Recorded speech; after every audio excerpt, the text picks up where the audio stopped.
बी काय बोलते सगळं? आतापर्यंत तुझ्यासाठी फिल्म ऑस्कर विनिंग होती आणि आता लगेच मीडिओकर झाली. तुला माहितीये ना, ज्या इंडस्ट्रीमध्ये कामातून काम मिळतं प्रत्येकाची तशी वेळ यावी लागते. मला सांगायची गरज नाहीये. बघा कोण बोलतय. अगं एक ऍड केली तू फक्त, तुला काय कळतं ग? खूप एक्सपिरियन्स आहे तुला. फालतूचा मेकअपचं काम कर तुझा आणि थोबा बंद ठेव.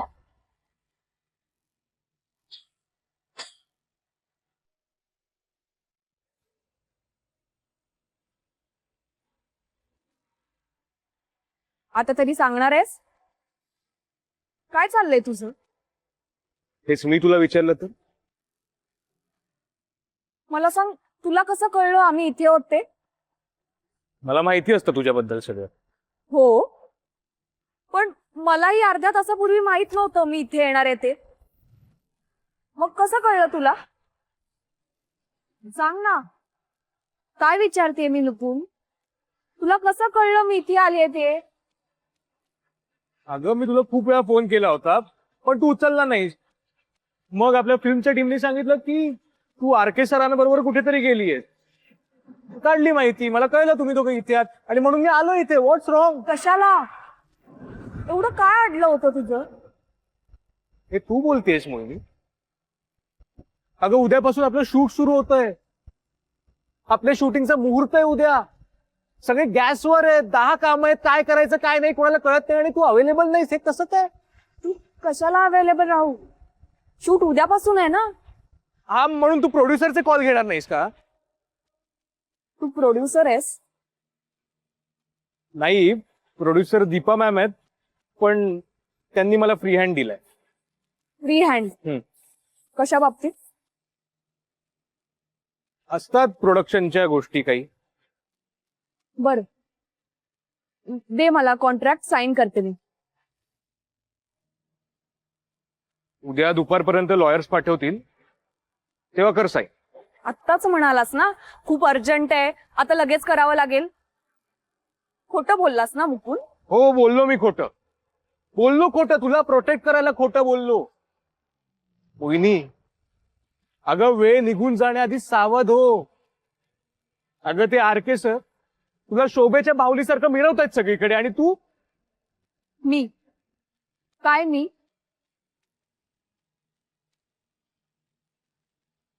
लोक बोलायला लागलेत मोहिनी. लोक म्हणजे कोण? दीपा मॅम स्वतः म्हणाल्या, आर.के.च्या हातातलं नवीन खेळणं बघितलं. उठ म्हटलं की उठते, बस म्हटलं की बसते.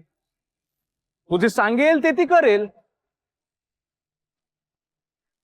जे सांगेल ते करेल म्हणजे काय म्हणायचंय तुला? हे बघ मोहिनी, मी तुला आधीही विचारलं, तुला आर.के. सर आवडतात का? तेव्हा तू नाही म्हणाली होतीस.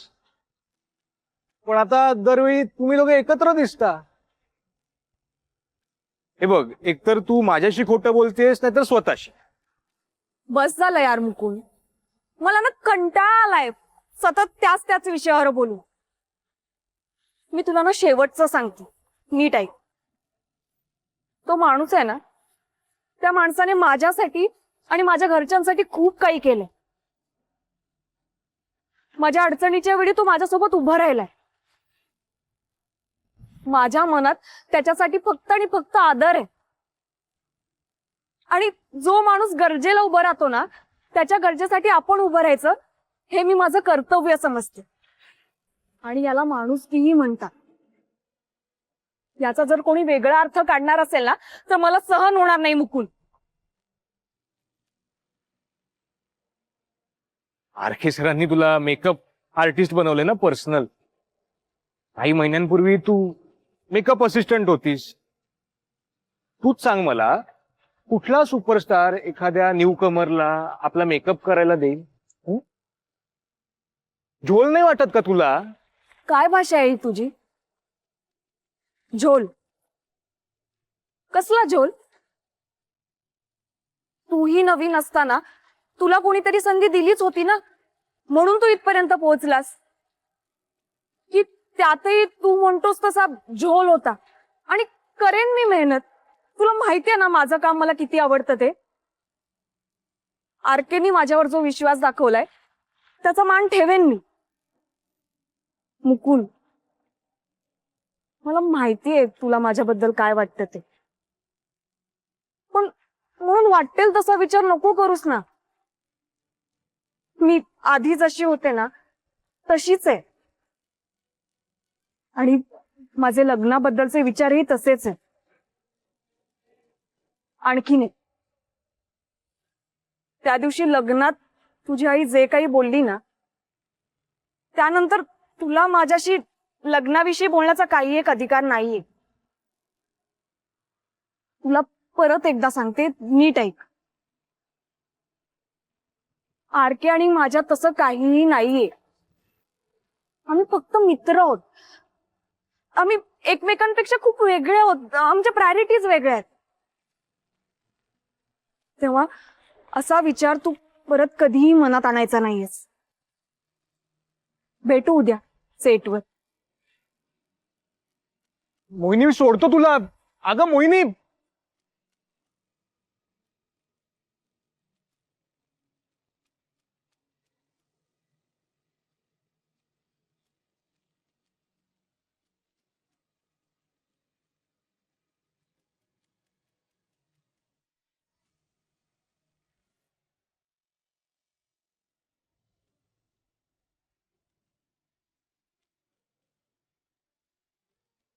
काय रे,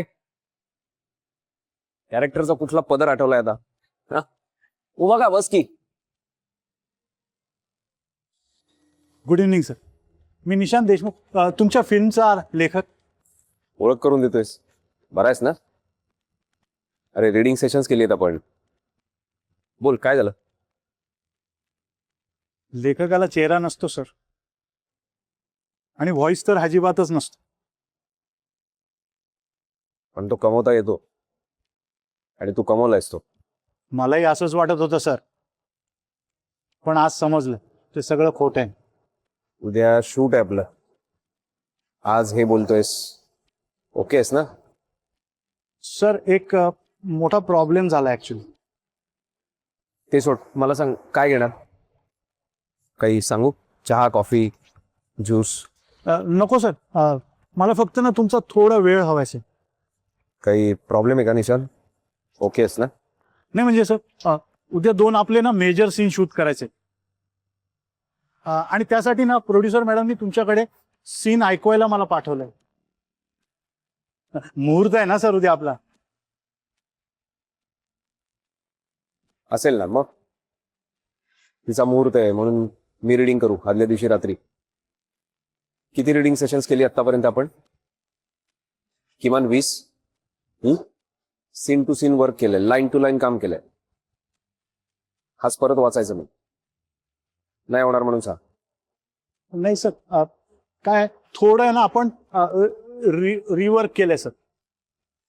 हा हा बघा, मी वाचतो सर. पहिला सीन आहे, पावसाच्या रात्री जेव्हा हिरोईन तुम्हाला भेटायला येते आणि पहिल्यांदाच तुम्हा दोघांना जेव्हा प्रायव्हसी मिळते ना सर, त्याच सीनमध्ये आहे ना लव्ह कन्फेशन आहे सर. सीन 48, घर, इंटिरियर, नाईट. मुसळधार पाऊस आहे, ढगांचा गडगडाट आहे. निशा चिंब भिजलेल्या अवस्थेत हिरोच्या घरी येते. दरवाजा उघडतो. काही क्षण दोघं एकमेकांकडे बघतात आणि एकमेकांना घट्ट मिठी मारतात. राहुल म्हणजे तुम्ही निशाच्या भिजलेल्या गालावर अलगद आपले ओठ टेकवतात. दोघांचे श्वास एकमेकांमध्ये मिसळतात.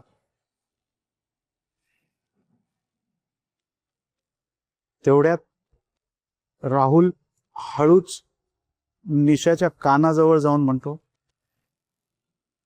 मला वाटलं मी कायमचा गमावून बसलो ती.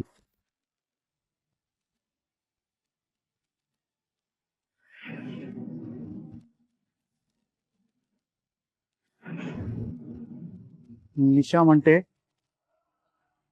त्याआधी मी माझा जीव गमावलेला असेल राहुल. बस.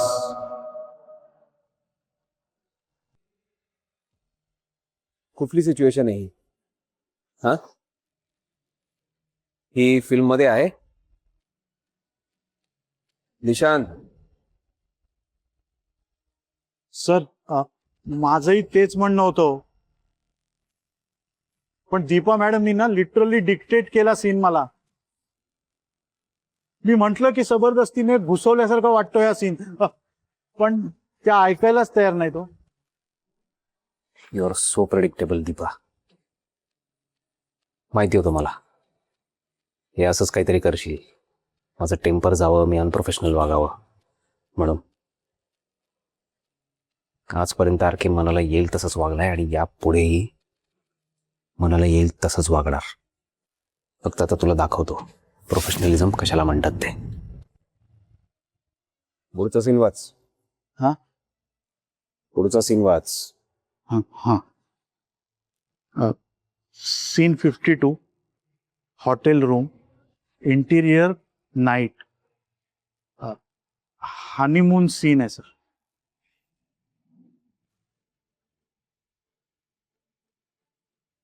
हनीमून.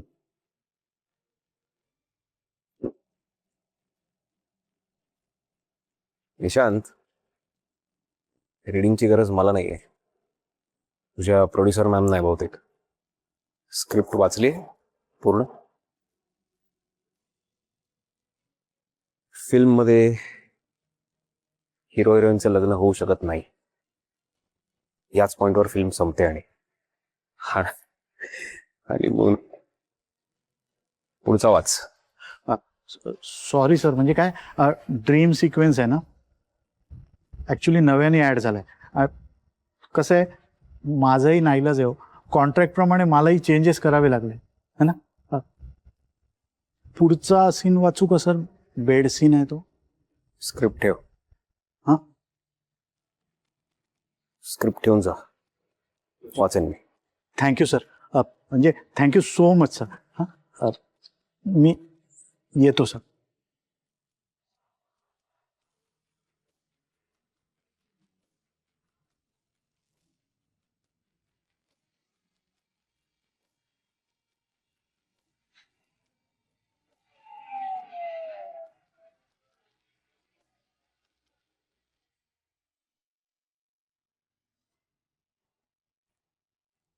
हे काय, पेज नंबर 3 आणि डायरेक्ट पेज नंबर 37 ला एक सीन आहे. दोनच सीन, पुढे एकही सीन नाहीये माझा. आधीच्या स्क्रिप्ट मध्ये तर 8 सीन होते ना माझे, आणि आता फक्त 2च. हेल, कार्तिकी, तू कोणाला विचारून चेंज केलं हे सगळं? हा, म्हणजे ऍक्टिंग करू नको ऍज इफ तुला काही माहित नाहीये. तुझ्या सांगण्यावरून केलं ना हे सगळं? खरं सांग, माझ्यामुळे तुला ऍक्टिंग सोडावी लागली, त्याचा रिव्हेंज घेतेस ना तू? हो गया तेरा शुरू? काय हिचं? हा, एक दिवस जरा बरा निघतोय म्हटलं की लगेच पोटात दुखायला लागतं काय का तुझ्या? तुम्हाला फक्त तुमच्याच आनंदाची पडलीये. माझं काय? हिरोईनचा कॅलिबर असताना मला बहिणीचा रोल करावा लागतोय. हव्या तशा ऑपॉर्च्युनिटीज मिळत नाहीये, त्यात कशाला सारखी आडवी येतेस का तू? एक मिनिट, उगीच ओरडाआरडा नको आहे मला. काय झालंय शांतपणे सांग. हा बघा, हा फायनल ड्राफ्ट आहे. यात फक्त 2च सीन्स आहेत माझे. जुन्या ड्राफ्ट मध्ये 8 सीन्स होते, आता फक्त 2च सीन्स आहेत, त्यातही काही डायलॉग नाहीये. आणि आता अख्ख्या सिनेमात मी फक्त फर्निचर सारखी उभी राहणार आहे. मला खरंच काही माहित नाहीये यातलं. हो, असं कसं नाही माहित ग तुला? आताच्या आता आरकेला फोन लाव आणि विचार, आरकेचा या सगळ्याशी काय संबंध आहे? त्याच्याबरोबर गेली होतीस ना नवीन प्रोड्युसरला भेटायला, त्याच्या एक्स गर्लफ्रेंडला? तुझा आणि तिचा मस्त राबो झाला असेल, मग तिला सांग माझे सीन्स वाढवून द्यायला. हे बघ दी, मी फक्त त्या फिल्म मध्ये मेकअप करणार आहे आणि तोही आरकेचा. बाकी माझा काहीही संबंध नाहीये. अच्छा, इज दॅट सो? मग मला पण ही फिल्म नाही करायची. कार्तिकी, जरा डोकं तपासून घे कुठेतरी जाऊन. कळतंय का तुला? थोड्या वेळापूर्वी काय करत होतीस तू? हा, नाचत होतीस ना, मला मुहूर्ताला बोलवलंय फिल्मच्या, प्रोडक्शन मला गाडी पाठवणार आहे, नाचत होतीस ना, आता काय बोलतीयस? हो, पाठवणार आहे प्रोडक्शन गाडी, जाणार मस्तपैकी तिथे मेकअप करणार आणि एखादं थर्ड क्लास कॅरेक्टर करणार. हीच आहे ना माझी करिअर ग्रोथ.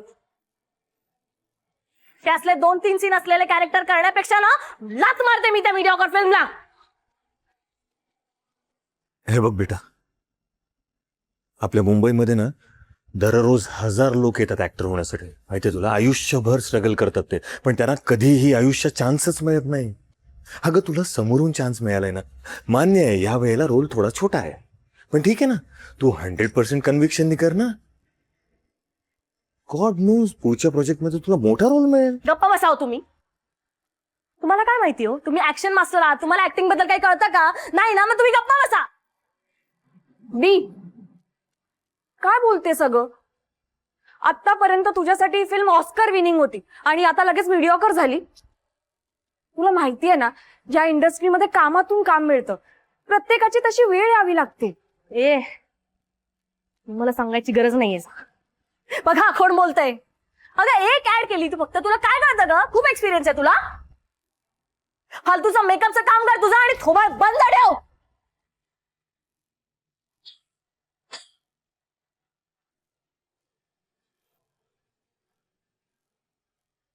अगं किती आणि काय कसं बोलतीयस तू? कळते का तुला काही?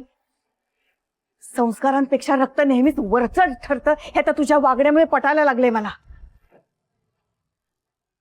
अगं मोहिनीने ती ऍड केली म्हणून तिला एक फिल्मची ऑफर मिळाली. त्याचा ऍडव्हान्स सुद्धा तिला मिळाला होता, पण केवळ तिने तुला वचन दिलं होतं म्हणून तिने ती फिल्म नाकारली. पैशाची गरज होती ना आपल्याला, तरी सुद्धा तुला दिलेलं वचन तिला जास्त महत्वाचं वाटलं. आणि आता तुला हे जे काम मिळालंय ना, तेही तिच्यामुळेच. विसरलीस तू? तुला काहीच कसं वाटत नाही ग असं काही बोलायला? नाही मान्य आहे, आजपर्यंत आम्ही तिघांनी पडद्यावर कधी अभिनय नाही केला, पण जे काम केलं ना ते अत्यंत मनपूर्वक आणि निष्ठेने केलं. आणि म्हणूनच कधी उपाशी नाही राहावं लागलं आम्हाला. कायम आम्ही त्या देवाचे आभार मानले की एका मागोमागे एक आम्हाला कामं मिळत गेली.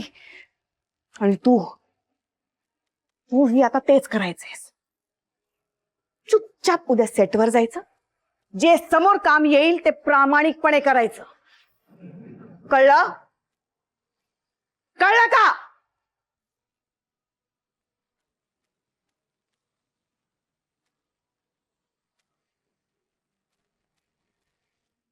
शालिनी तू ठीक आहेस? मी ठीक आहे.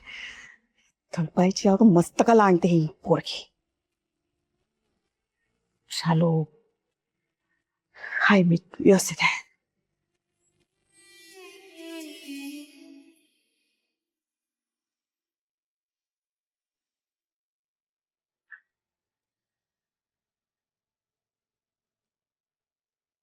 मला वाटलं नव्हतं तू परत येशील.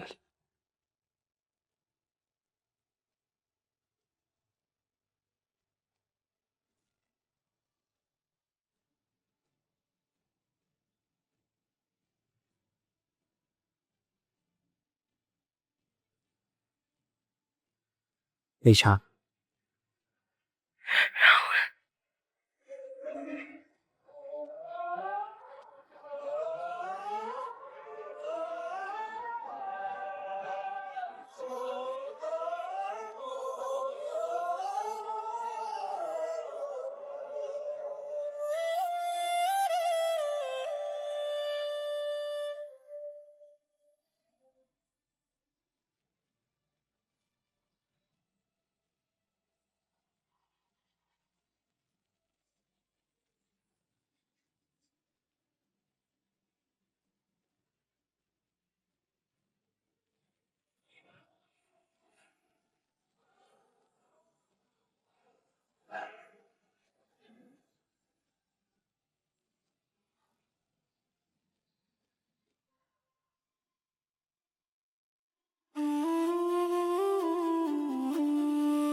ईशा,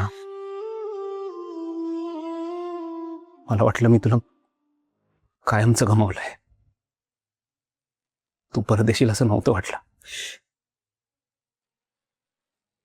त्याआधी मी माझा जीव गमावला असता. तुला असं कसं वाटलं की दुसऱ्या कोणासाठी तरी मी तुझ्यापासून दूर गेले असते?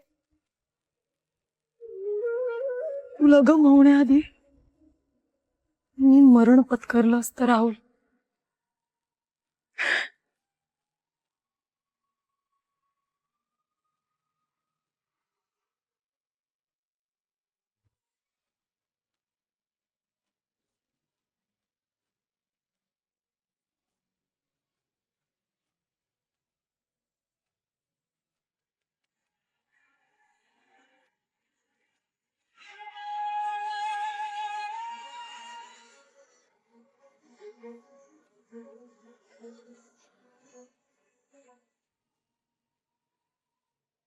Bye Rahul.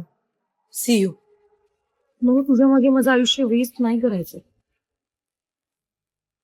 I want to make it big in the industry.